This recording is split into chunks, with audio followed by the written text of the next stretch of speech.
Okay, so on this expedition, we're going to be talking about sustainability.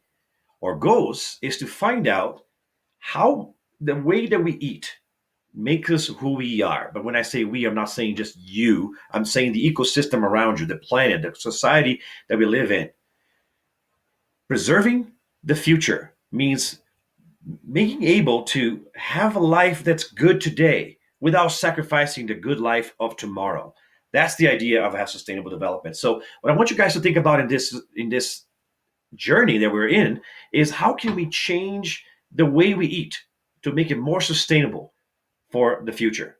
And I want you guys to be able to demonstrate that certain practices are better than others in terms of ecosystem ecology, right? In terms of environmental science concepts.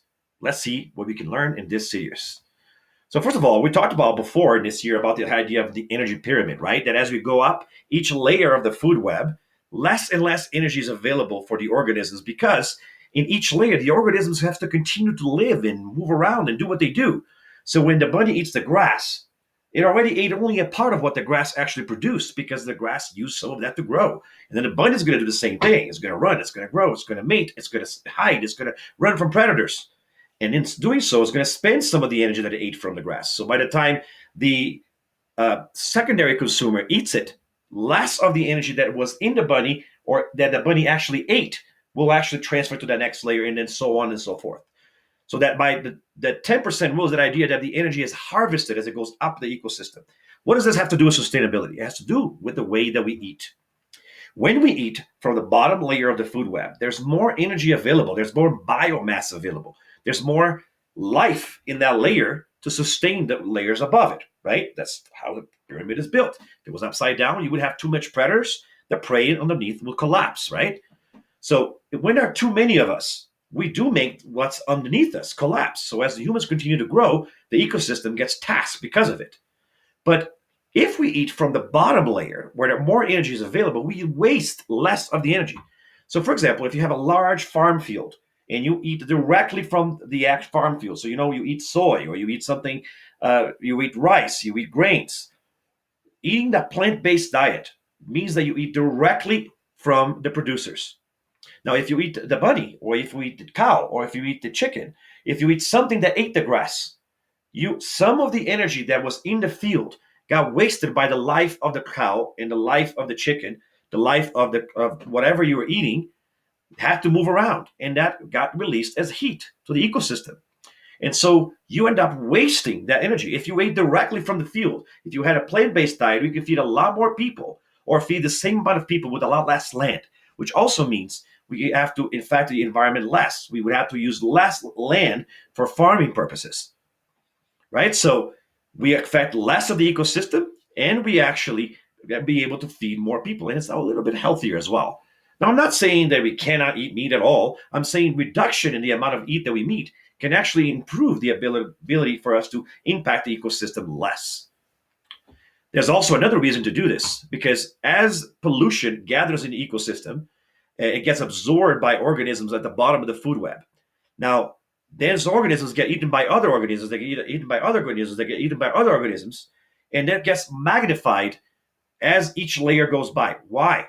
Because this organism normally doesn't process those bad chemicals, and so it gets stuck inside of the organism. And then, as each organism of a bigger layer has to eat 10 times more, since it gets 10 times less the energy, it accumulates this toxin that it doesn't process.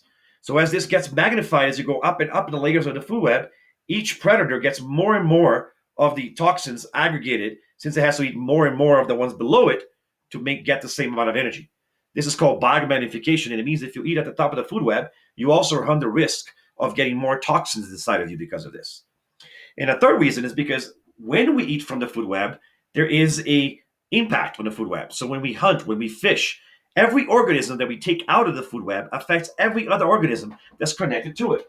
So that means that it's hard to maintain the stability of the food web if we keep messing with it.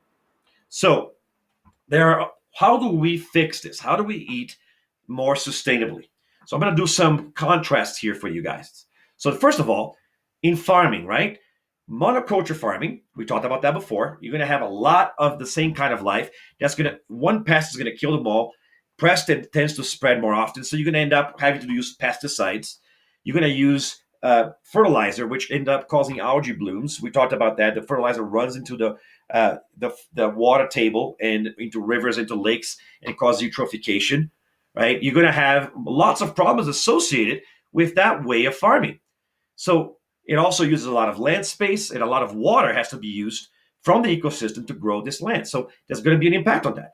Versus a sustainable development where you make practices where you rotate the types of crops that you do, or you plant different kinds of crops next to each other, which creates more diversity. It's less use of pesticide is needed because the pests won't jump from species to species as easily.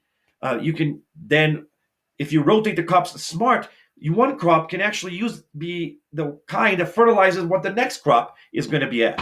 And you can be smart about the way you do agriculture. You can even do things like urban farming, where you use hydroponics or put farms on the roofs of buildings. So we're trying to invent new ways, right? Or sustainable farming that's done in households, in greenhouses. You could farm in your house.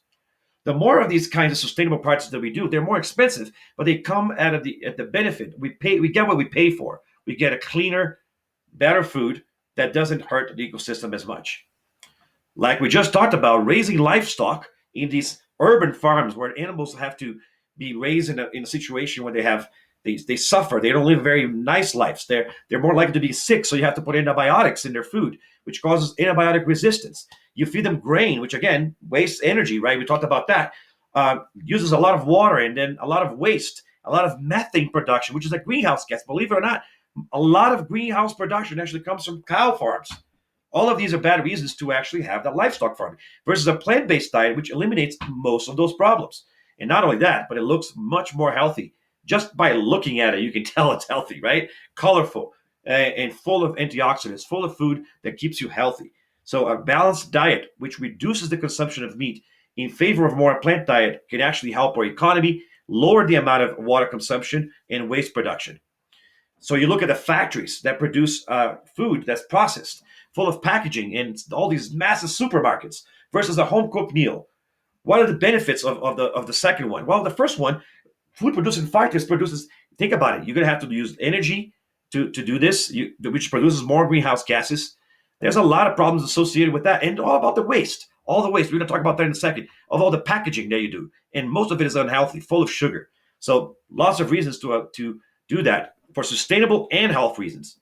Transportation of food and livestock from one place to another, the meat, the food that's produced in these factories to the supermarket. All of this costs money, time, and energy. Greenhouse gas emissions. Not a good idea versus sustainable farming, buying from a farmer market right next to your house, right? Or planting it yourself. That would increase the amount of, or decrease the travel of the food, which makes things more efficient and less waste of energy in waste production and pollution production. And do you want to have a landfill full of those packagings where these things come from, or a beautiful ecosystem? So, what about all the waste production that comes from this food manufacturing process, the packaging? Many of these are reasons why we should stay away from these traditional practices and start looking at more sustainable ways to do so. This video is only meant to be an introduction to the ideas. What I really want you to do is find out yourself about everything I've just talked about in this video and find out a way to make your favorite meal a little bit tastier for the planet. Remember, we are what we eat. Go out there and eat better for yourself and for the planet. Don't do anything that would not make your mama proud. See you next time.